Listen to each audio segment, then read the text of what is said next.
Այս հայուհուն հետապնդում էին երիտ թուրքերը։ Նա ներառված էր նրանց այսպես կոչված մահվան ցուցակում։ Մարի Պեյլերյան։ Նրան պետք է ճանաչել հայկական իրականության ամենահամարձակ կանանցից։ Արևմտյան ֆեմինիզմը համատեղելի չէ հայկական իրականության հետ։ Հայ կանանց առաջ ծառացած են բոլորովին այլ խնդիրներ։ Պահանջեք ձեր բնական իրավունքները, ապա նվաճեք ձեր տեղը սոցիալ, հասարակական, քաղաքական հարցերում, լսելի դարձրեք ձեր ձայնը, վաստակեք գումար։ Միտքը չեմ ասել ես, այս միտքը չի ասվել անգամ 21-րդ դարում։ Այս միտքը հանրայնորեն քննարկման է դրել Մարի Պեյլերյանը 1900-ականների սկզբին։ Պեյլերյանի համար կարևոր էր կանանց կրթության հարցը, եւ նա առաջիններից էր, ով բարձրաձայնեց. ինչ են սովորեցնում կանանց։ Արդարացիորեն քննադատում էր կրթական համակարգը, որը կանանց սովորեցնում էր լինել գեղանի օրիորդներ եւ սպասել հաջողամուսնության, բայց արդյոք միայն դա բավարար էր սոցիումում կայացած անհատ լինելու համար, հասարակական, սոցիալական, քաղաքական հարցերին մասնակցելու համար, սեփական կարծիք ունենալու համար, որ այդ կարծիքի հետ հաշվի նստեն։ Շատ ծանոթ եւ մերօրյա հարցեր են, չէ՞, բայց այս հարցերը քննարկվել են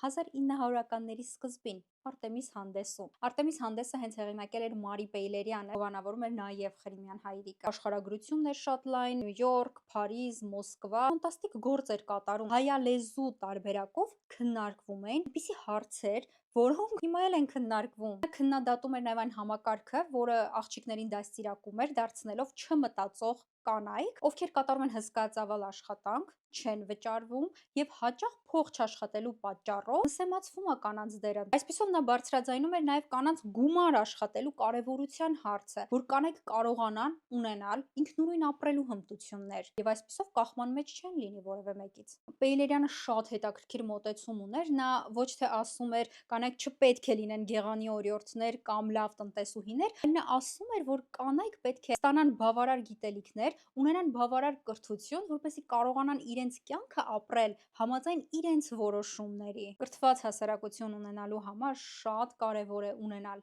կրթված մայրեր։